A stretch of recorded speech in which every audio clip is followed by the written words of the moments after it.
आज कविता की मुंह दिखाई है।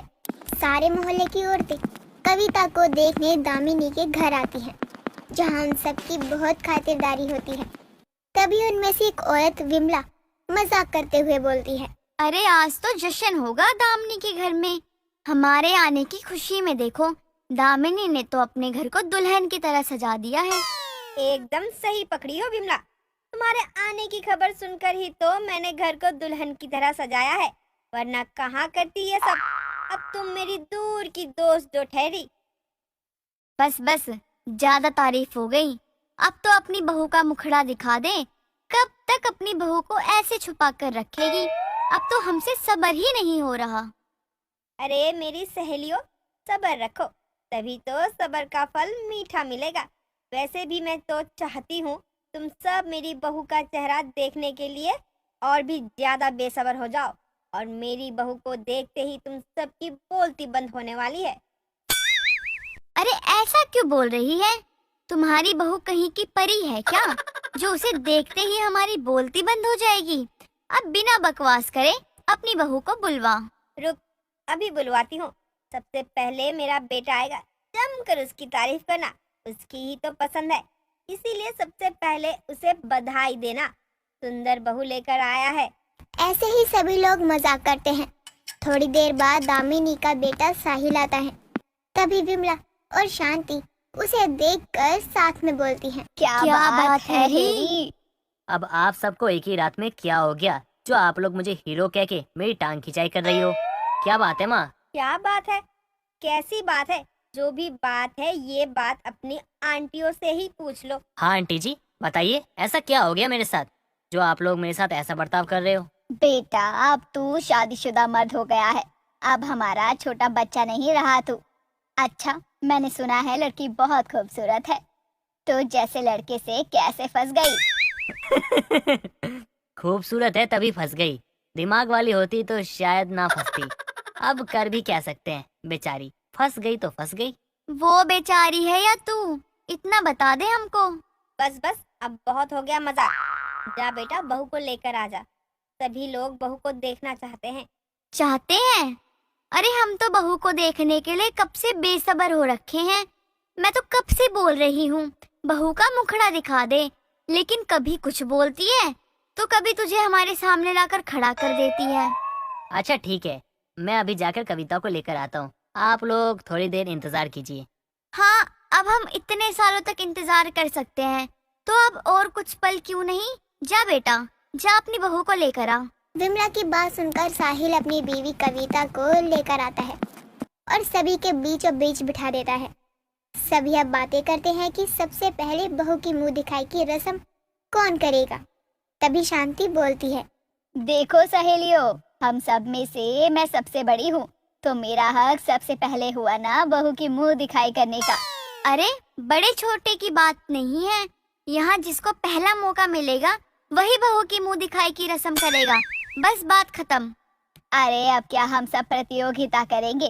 वाह भाई वाह, खुद का नहीं आ रहा नंबर तो अब किसी का भी नहीं आएगा। अरे दामिनी, मैं बोल रही हूँ कि बड़ों से छोटे ही बहू की मुंह दिखाई की रस्म करेंगे, बस। ठीक है, जैसा आप बोलो। बस अब खुश? चलो बहू, अब अपना चेहरा दिखाने के लिए तैयार हो जाओ। सभी लोग तुम्हारी प्यारी सी शक्ल देखने के लिए लड़ाई कर रहे हैं। देखिए माँ जी, मैं अपनी मुंह दिखाई नहीं कर सकती। अगर मैंने अपना मुंह दिखा दिया तो सत्यानाश हो जाएगा। ऐसा क्यों बोल रही है बहू? कुछ गड़बड़ है क्या?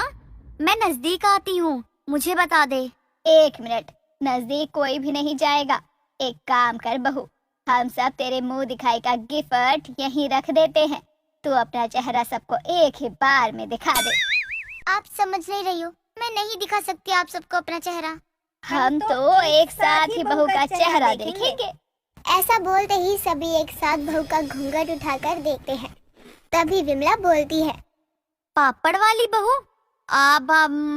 मतलब मेरा मतलब है पापड़ खाती हुई बहू। अरे मेरा मतलब पापड़ खा रही है बहू? जी हाँ, इसीलिए तो मैंने मना किया था आप सबको मुंह दिखाने से। अब अच्छा थोड़े लगता है कि पापड़ वाली बहू का मुंह दिखाई हो। पापड़ वाली बहू मतलब पापड़ खाती हुई बहू बोलना चाहती है। ओहो, मैं ऐसा नहीं बोल रही हूँ। मैं तो साफ साफ बोल रही हूँ कि मैं पापड़ वाली बहू हूँ आप सबकी। मतलब क्या है तुम्हारा? साफ साफ बताओगी, क्योंकि हम लोगों को तुम्हारी बात समझ में नहीं आ रही है। ओफो माँ जी, आप कितनी देर में बात समझती हो। मैं एक पापड़ वाली हूँ जो गरीब घर की हूँ। खुद का पेट पालने के लिए पापड़ बनाकर बेचा करती थी, इसलिए हुई ना आप सबकी पापड़ वाली बहू। पापड़ वाली बहू की मुंह दिखाई हुई है आज दामिनी। साहिल, जहाँ कहीं भी तू है, यहाँ अभी और इसी वक्त आ जा, वरना आज तेरी खैर नहीं। दामिनी गुस्से से आग बबूला होती है और साहिल पर गुस्सा करने लगती है, लेकिन साहिल के वहाँ ना होने की वजह से कुछ कह नहीं पाती। अब शांति दामिनी को समझाते हुए बोलती है, अरे दामिनी, इतना गुस्सा क्यों हो रही है? अब तेरे गुस्सा करने से बहू का पापड़ होने वाली का सच तो नहीं बदल जाएगा ना? लेकिन शांति, अब सारे रिश्तेदार मुझे पापड़ वाली के सास कहेंगे। मुझे तो यकीन नहीं हो रहा है कि आज मैं एक पापड़ वाली बहू की मुंह दिखाई करवा रही हूँ।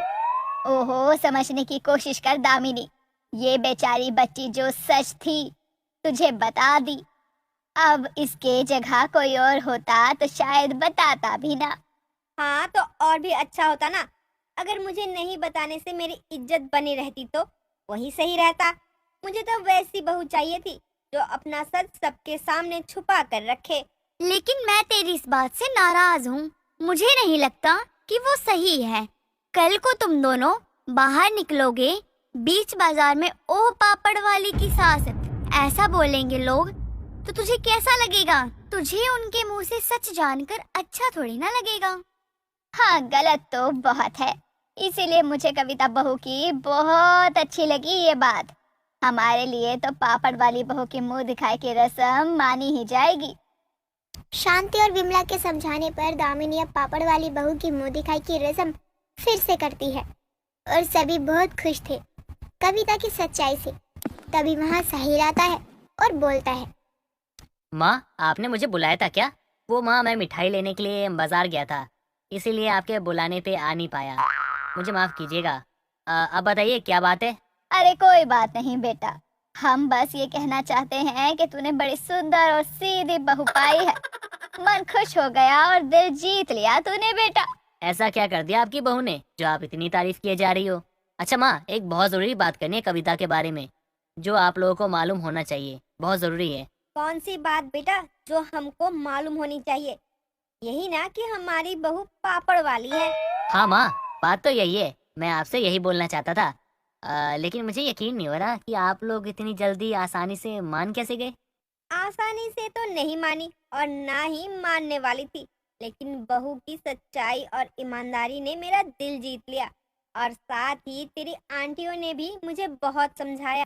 तो आप लोगों को कोई समस्या नहीं है कविता के पापड़ वाली होने से? और आपको पता है कविता कौन सा पापड़ बेचती है? उसकी खुद की फैक्ट्री है पापड़ की। क्या फैक्ट्री है कविता की? हाँ, क्यों? आपको ये नहीं बताया उसने कि दिल्ली के सबसे बड़े पापड़ फैक्ट्री की मालकिन है वो? अरे वाह, मतलब दामिनी, अब तेरे घर में पापड़ की कभी कोई कमी नहीं होगी। तुझे जो पापड़ पसंद है, आखिरकार उसी पापड़ की फैक्ट्री की मालकिन को बहू बनाया है तूने। लेकिन अभी भी कुछ भी हो जाए या फिर मेरी कितनी भी अमीर बहू क्यों ना हो, लेकिन लोग तो हमेशा मुझे ताने ही मारेंगे। ताने? ताने क्यों मारेंगे? पागल हो गई है क्या तू? तुझे क्यों कोई ताना मारेगा? क्यों और क्या बोलकर ताना मारेगा तुझे कोई?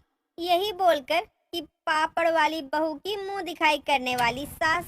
जैसे ही दामिनी ऐसा बोलती है, सभी बहुत जोर जोर से हंसने लगते हैं और फिर पापड़ वाली बहू की मुंह दिखाई की रस्म भी हो जाती है।